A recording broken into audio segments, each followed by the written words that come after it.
Hey there guys, I am the Six Machine and welcome back to another Warhammer video. So with the recent article showcasing the upcoming Ravenwing rules, I thought we would take a look at one of the units that some of you Ravenwing players may well be thinking about including in your lists. They're up for pre-order this weekend along with the supplement, so let's take a look at the new Primaris Speeders, the Storm Speeders. Although there are three types or variants of the speeder, we have the Hammerstrike, the Thunderstrike, and the Hailstrike. They all possess a 16-inch move, strength 5, toughness 6, 10 wounds, and a 3-up save. Also, can I just say, Thunderstrike, Hailstrike, kind of go hand in hand, I get it, but Hammerstrike? Why? Why? It just doesn't fit and it sounds so weird compared to the other two. Tiny little rant about that. Couldn't have been, I don't know, Gust Strike, Wind Strike, Tempest Strike? I don't know, I don't name the things, but I'm just saying, it seems a bit weird, it doesn't quite fit. Now as far as things go, this is a rather fragile platform.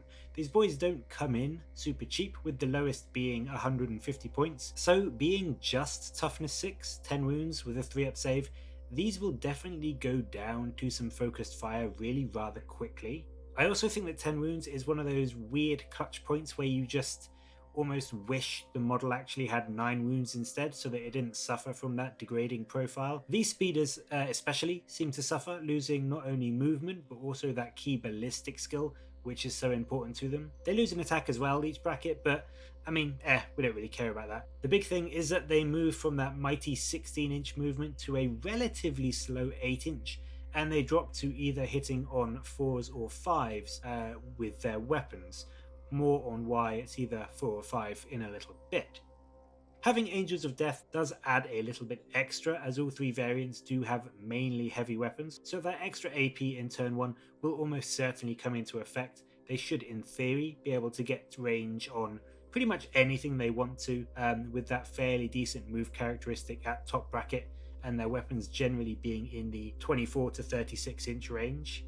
As I said, they do come in 3 variants, the Hammerstrike, the Thunderstrike, and the Hailstrike, so let's take a look at these specifically and see what they each bring to the table. First off, we will jump over to the Thunderstrike. This costs 175 points and is the most expensive of the variants. It brings to the table a Thunderstrike Las Talon, Storm Fury missiles, and a twin Icarus pod.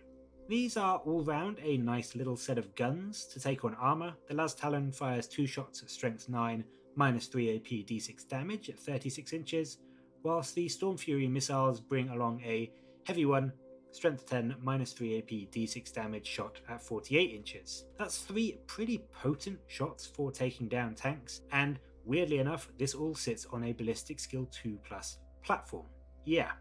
The Hammerstrike and the Hailstrike are both ballistic skill 3+, hence dropping to 5s to hit in their lowest bracket, but this baby starts at 2+ and drops to a 4+. No idea why. There's no in-game fluff reason mentioned or extra bit of targeting war gear, it just has a different ballistic skill. I mean, I'm not going to complain, but it does seem a little bit weird. I don't quite get why they don't all have the same. Anyway, the twin Icarus pods are some juicy gravy on top with 2d3 strength 7 shots at minus 1 AP and 2 damage.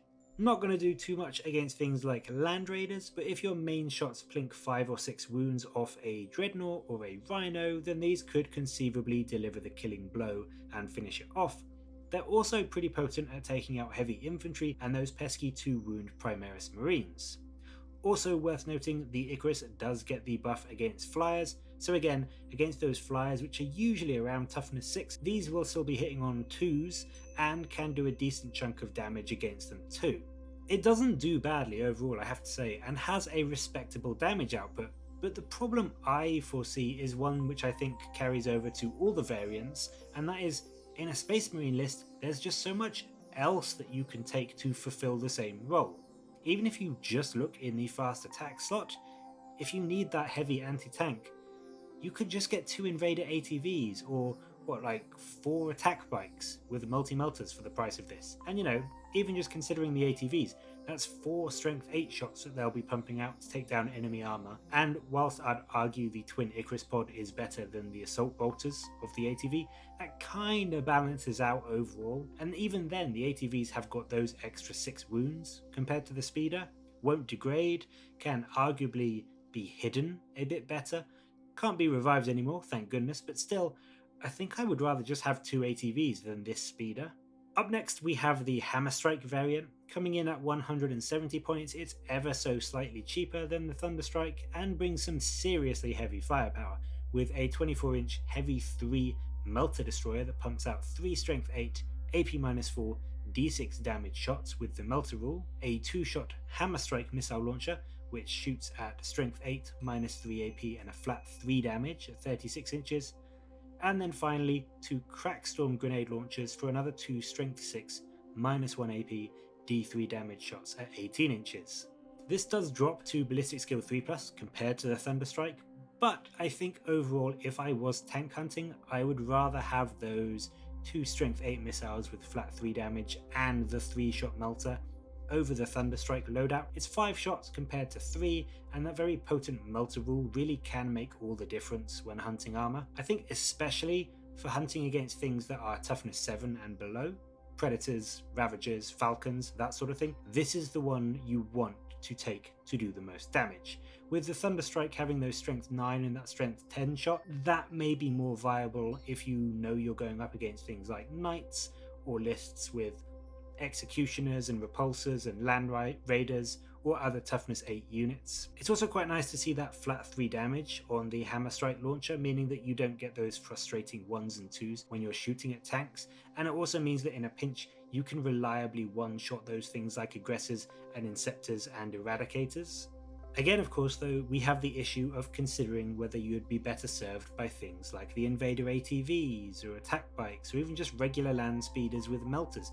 Or if you go into other slots like the heavy support, you've got the gladiator tanks, you've got predators, you've got so many other things that get you those shots and get you that damage output that is on a more survivable, possibly cheaper body.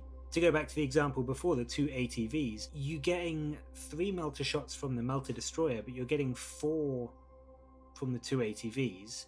I mean, yeah, you're getting the extra shots from the Hammerstrike missile launchers, but I just think that, again, the fact that you don't degrade with the ATVs and you're slightly easier to hide, it just means that you are probably going to get more shots over the course of a game with the ATVs than you will with this speeder. Like any of these speeders, if anyone wants it dead, it will be dead. And I mean, obviously we don't have the model to hand, but we've seen pictures of it, and it's definitely big enough that it's going to be slightly more difficult to keep it hidden behind terrain compared to the smaller things like the ATVs and the attack bikes.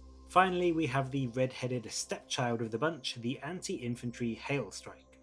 This is the cheapest of the lot, coming in at 150 points. It comes stock with an Onslaught Gatling cannon, 2 Fragstorm launchers, and a twin Iron Hail heavy stubber. That brings us a decent chunk of anti-infantry firepower, 8 shots from the Onslaught, 8 from the heavy stubber, and 2d6 from the Fragstorm, which should in theory net you around 22-23 shots, but herein lies the problem. It's all strength 5 or lower, and it's at best AP-1. I mean, obviously in Devastator you have 16 shots that jump up to AP-2, but that still isn't exactly stellar. It's not blowing anyone away. Sure, you'll plink a few wounds off Marines, and you can kill a few models if you're shooting at things like Gaunts or Orc Boys. You'll definitely kill a handful, but realistically, it's probably not going to be enough to seriously worry your opponent.